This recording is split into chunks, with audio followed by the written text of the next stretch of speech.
సాధారణంగా భయం అనగానే మనకి గుర్తొచ్చేదేంటి? ఎక్కడో దూరంగా ఉన్న ఒక పాడుబడిన బంగ్లా, లేదంటే అర్ధరాత్రి ఎవరూ లేని నిర్మానుష్యమైన వీధి కదా. అవును, ఎందుకంటే చీకటి లేదా ఎవరూ లేని ప్రదేశాలు భయాన్ని కలిగిస్తాయి అనేది మనిషికి సహజంగా ఉండే ఒక లక్షణం. ఎగ్జాక్ట్గా. కానీ మనకు అత్యంత సురక్షితం అనిపించే ప్రదేశాలు అంటే మనం రోజువారీ జీవితంలో వాడే కార్లు లేదా ఇంట్లో చూసుకునే అద్దాలు హఠాత్తుగా మన కంట్రోల్ తప్పిపోయి వేరేలా ప్రవర్తిస్తే, ఈరోజు మనం చేయబోయే ఈ లోతైన విశ్లేషణలో సరిగ్గా ఈ కోణాన్నే పరిశీలించబోతున్నాం.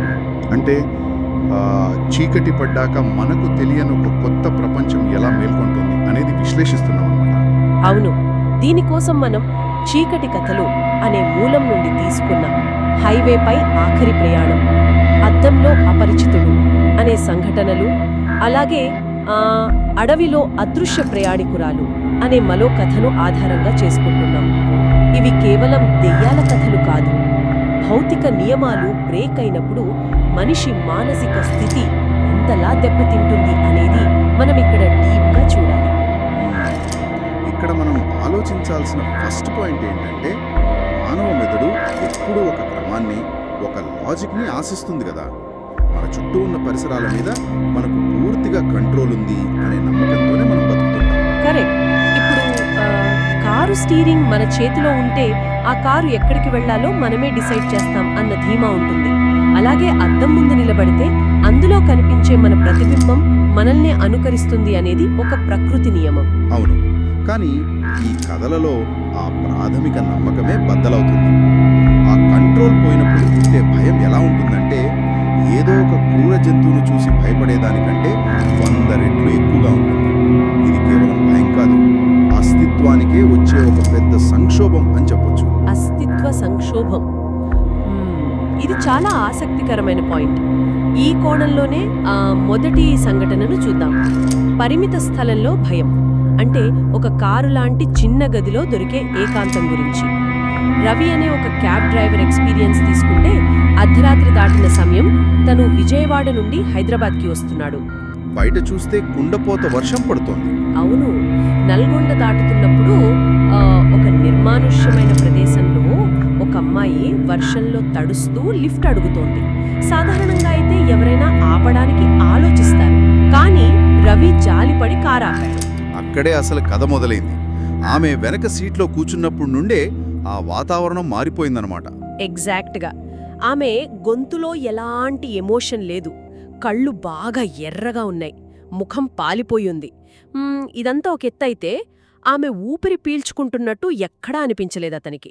ఒక 20 నిమిషాల తర్వాత ఒక పాత శ్మశానం దగ్గర కారాపమంది. ఈ సిచ్యువేషన్ని మనం సైకలాజికల్గా కొంచెం విడమరి చూడాలి. రాత్రి ప్రయాణాలలో న్యాచురల్గానే ఒక రకమైన సెన్సరీ ఐసోలేషన్, అంటే బయటి ప్రపంచంతో మనకి సంబంధం కట్ అయిపోతుందన్నమాట. బయట చీకటి వల్ల ఏమీ కనిపించదు. అందులోనూ వర్షం పడుతున్నప్పుడు ఆ సౌండ్కి బయట శబ్దాలు కూడా వినిపించవు కదా. కరెక్ట్. ఆ టైంలో కారు అనేది ప్రపంచం మొత్తానికి దూరంగా ఉన్న ఒక చిన్న కదిలే దీపం లాంటిది. ఆ చిన్న గదిలో ఎవరైనా సరే సురక్షితంగా ఉన్నారనుకుంటారు, కానీ ఆ సేఫ్ జోన్లోకే ఒక అపరిచిత శక్తి ఎంటర్ అయినప్పుడు బ్రెయిన్ దాన్ని ప్రాసెస్ చేయలేకపోతుంది. ఆ అమ్మాయి శ్వాస తీసుకోకపోవడం అనేది ప్రాణానికి సంబంధించిన ఒక బేసిక్ ఫీచర్ మిస్ అవ్వడం. ఇది మెదడులో ఒక పెద్ద డేంజర్ సిగ్నల్ ఇస్తుంది. నిజమే, కానీ ఇక్కడే ఒక ఊహించని మలుపుంది. ఆ శ్మశానం దగ్గర రవి కారు ఆపి వెనక్కి చూసేసరికి ఆ అమ్మాయి లేదు. కారు లాక్ చేసుంది, డోర్ తెరిచిన సౌండ్ రాలేదు, ఆమె గాలిలో కలిసిపోయినట్టు మాయమైపోయింది. కానీ ఇక్కడ ఒక చిన్న డౌట్, ఇదంతా రవి భ్రమయ్యుండొచ్చు కదా. అంటే నిద్రలేమి లేదా వర్షం వల్ల కలిగిన భ్రమ అంటారా? అవును, అర్ధరాత్రి, ఏకాంతం, ఈ వర్షం ఇవన్నీ కలిసి అతని బ్రెయిన్ ఆడుకున్న ఒక సైకలాజికల్ ట్రిక్ ఏమో అని కొట్టిపారేయొచ్చు కదా. ఒకవేళ కథ అక్కడితో ఆగిపోయి ఉంటే మనం ఖచ్చితంగా దాన్ని భ్రమ అనే అనుకునేవాళ్ళం. కానీ ఆమె మాయమైన చోట మిగిలిన ఆధారాలు లాజిక్ ని పూర్తిగా డిస్ట్రాయ్ చేస్తాయి. అవునవును, ఆ ఆ వెనుక సీట్లో వర్షపు నీటికి బదులు నెత్తుటి మరకలతో తడిసిన మట్టి ఉండటం, ఆ 100 క్రితం నాటి 2 పాత రాగి నాణేలు దొరకటం, ఇవి భౌతిక ఆధారాలు కదా. ఎగ్జాక్ట్లీ. మనిషి మెదడు ఎప్పుడూ ఒక లాజిక్ వెతుకుతుంది.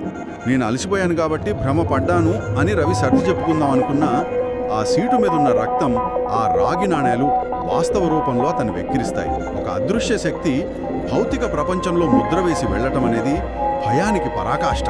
ఇది ఎలా ఉందంటే, మనం ఆన్లైన్లో ఫుడ్ ఆర్డర్ చేసినప్పుడు డెలివరీ ప్యాకెట్ వచ్చి ఓపెన్ చేస్తే లోపల ఫుడ్ లేకుండా కేవలం ఒక భయపెట్టే చీటీ మాత్రమే మిగిలితే కలిగే ఒక రకమైన దిగ్భ్రాంతి లాంటిది. కానీ ఇక్కడిది ప్రాణాలతో చెలగాటమాడే పరిస్థితి. ఆ నాణేలు ఎందుకు వదిలి వెళ్ళింది? ప్రయాణపు రుసుమా, లేక ఆమె జీవించిన కాలానికి గుర్తుగానా? ఇవి సమాధానం దొరకని ప్రశ్నలు. కరెక్ట్. ఈ భౌతిక ఆధారాల గురించి మాట్లాడగానే నాకు అడవిలో అదృశ్య ప్రయాణికురాలు అనే ఇంకో సంఘటన గుర్తొస్తుంది. శ్యామ్ అనే వ్యక్తి ఎక్స్పీరియన్స్ ఇది. ఇది కూడా వర్షంలోనే జరిగింది కదా.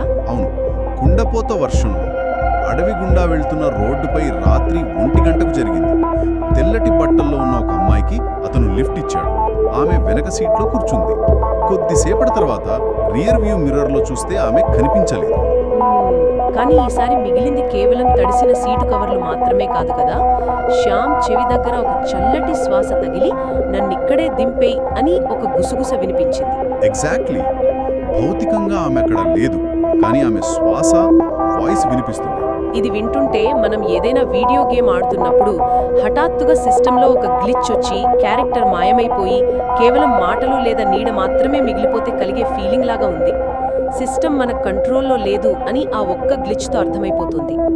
కార్ లాంటి ఒక మూసి ఉన్న ప్రదేశంలో ఇలా జరగడం చాలా డేంజరస్. మీరు చెప్పిన ఆ సిస్టమ్ గ్లిచ్ పోలిక పర్ఫెక్ట్గా సరిపోతుంది ఇక్కడ. మన చుట్టూ ఉన్న వాస్తవికత అనే కోడ్లో ఇలాంటి ఎర్రర్స్ వచ్చినప్పుడే ఈ శక్తులు ఎంటర్ అవుతాయి. సైకాలజీలో ఈ రాత్రిపూట హైవేలు, అడవి మార్గాలను లిమినల్ స్పేసెస్ అని పిలుస్తారు. లిమినల్ స్పేసెస్ అంటే పరివర్తన ప్రదేశాలు కదా.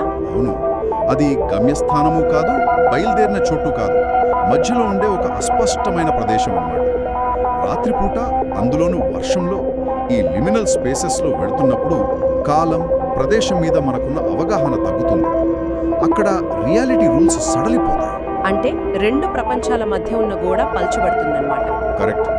ఆ పల్చబడిన గోడ గుండానే ఇలాంటి అదృశ్య ప్రయాణికులు మన ప్రపంచంలోకి, మన కారులోకి వస్తుంటారు. అంటే ఆ నిర్మానుష్యమైన మార్గాలలో ప్రయాణించడం అనేది కేవలం ఒక ఊరి నుండి మరో ఊరికి వెళ్లడం కాదు, ఒక తెలియని డైమెన్షన్ అంచున ప్రయాణించడం.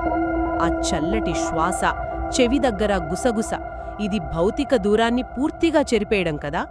దూరంగా ఉంటే భయం వేస్తుంది, కానీ ఏకంగా పక్కనే కూర్చుని చెవి దగ్గర ఊపిరి పీల్చినప్పుడు మన పర్సనల్ స్పేస్లోకి చొరబడినట్టవుతుంది. అవును. దీని తర్వాత ఎవరైనా సరే కారులో రియర్ వ్యూ మిర్రర్లో చూసుకోవాలంటే భయపడతారు.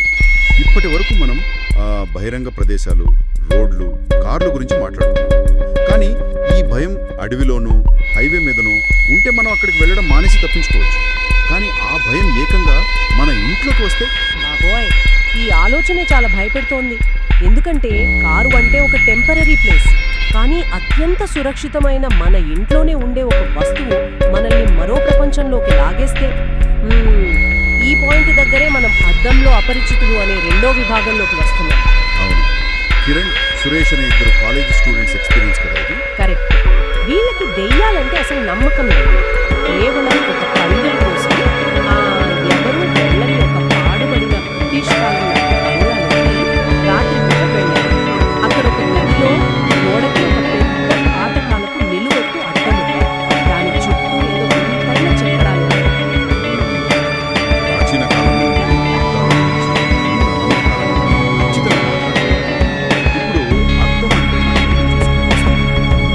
కానీ అద్దం కనిపెట్టక ముందు మనిషి చూసుకుంటారు.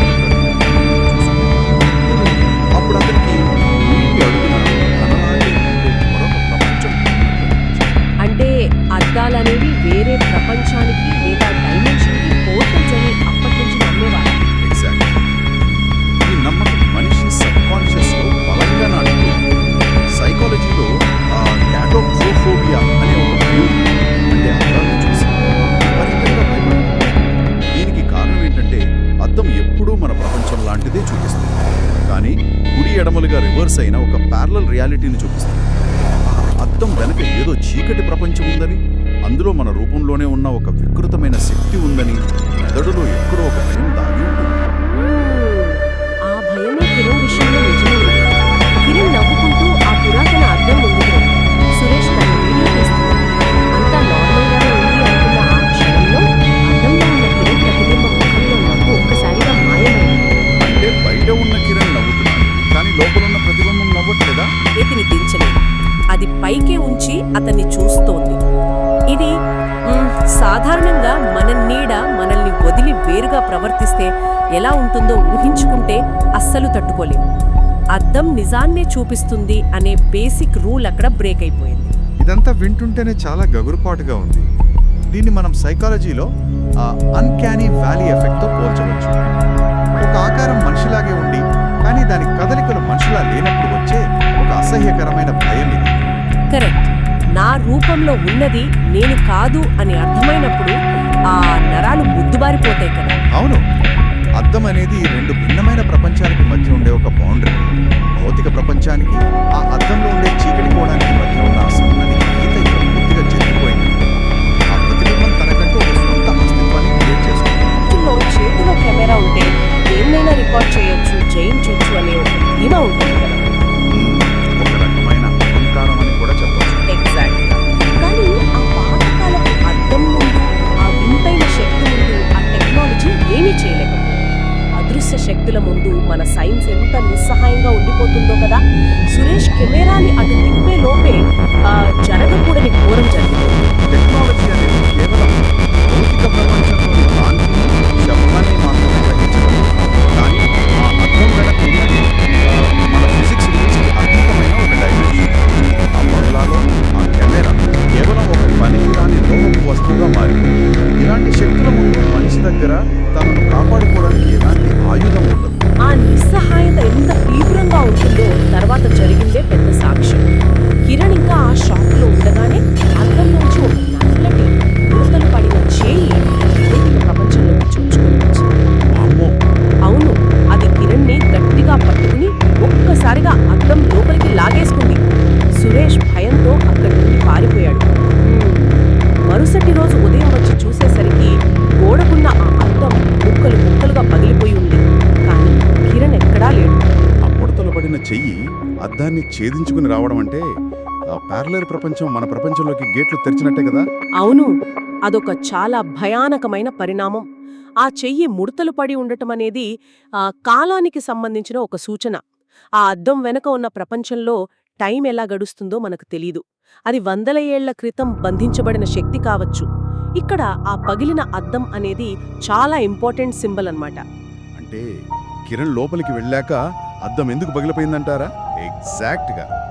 భౌతిక శాస్త్రం ప్రకారం అద్దం అంటే వెనక పూత పూసిన ఒక గాజుముక్కే. కానీ ఈ సంఘటనలో అది ఒక ఉచ్చు, ఒక ట్రాప్. ఒకసారి ఎరా అంటే కిరణ్ లోపలికి వెళ్ళాక ఆ ద్వారం శాశ్వతంగా మూసుకుపోయింది అనడానికి ఆ పగిలిన అద్దమే నిదర్శనం. అతనికి దెయ్యాలంటే నమ్మకం లేకపోవచ్చు, కానీ అతీంద్రియ శక్తులను అగౌరవపరచడం అనేది అతని పాలిట శాపంగా మారింది. అంటే ఆ పగిలిన ముక్కర వెనక కిరణ్ శాశ్వతంగా ఆ చీకటి డైమెన్షన్లో ఇరుక్కుపోయాడనమాట. మనకు కనిపించిన ప్రతిదాన్ని కొట్టిపారేయడం ఎప్పుడూ సేఫ్ కాదు అని ఇది నిరూపించింది. ఈ రెండు విభిన్న రకాల కథలను, అంటే ఆ క్యాబ్ డ్రైవర్ల సంఘటనలు, ఈ అద్దంలో అపరిచితుడు కథలను ఒకచోట చేర్చి చూస్తే మనకు ఒక విషయం స్పష్టంగా అర్థమవుతుంది. అవును, ఇవి కేవలం భయపెట్టే కథలు కాదు.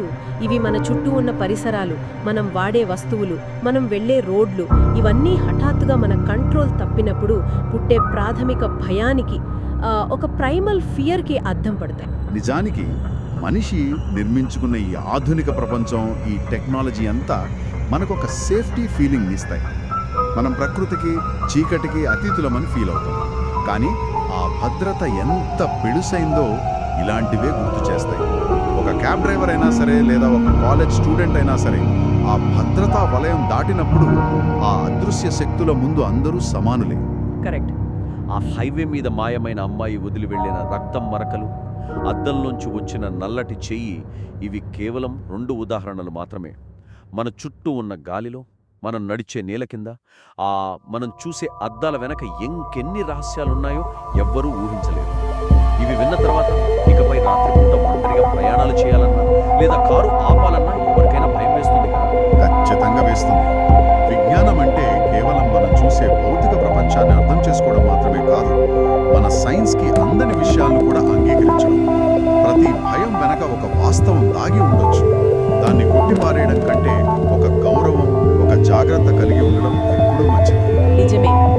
ఈరోజు ఈ విశ్లేషణలో మన భౌతిక ప్రపంచానికి చీకటి ప్రపంచానికి మధ్య ఉన్న ఆ సన్నని బౌండరీ గురించి చాలా విషయాలు మాట్లాడుకున్నాం. అయితే ముగించే ముందు ఒక బలమైన ఆలోచనను వదిలి వెళ్ళాలనుకుంటున్నాను. కిరణ్ అద్దంలోకి లాగబడిన తర్వాత ఆ అద్దం పగిలిపోయి కనిపించింది కదా. అద్దం పగిలిపోవడం అంటే కిరణ్ అక్కడ శాశ్వతంగా ఇరుక్కుపోయాడు అని అనుకుంటున్నాం. కానీ దానికి మరో అర్థం కూడా ఉండొచ్చు కదా.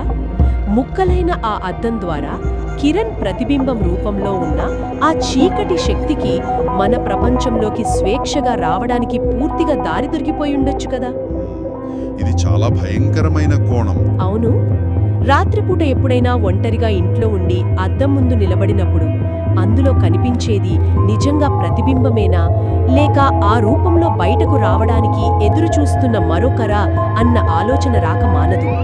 ఒక్కసారి ఆలోచించండి. ఒకవేళ అద్దంలోని ప్రతిబింబం మీకంటే ముందే కదిలితే ఎప్పుడూ జాగ్రత్తగా ఉండండి.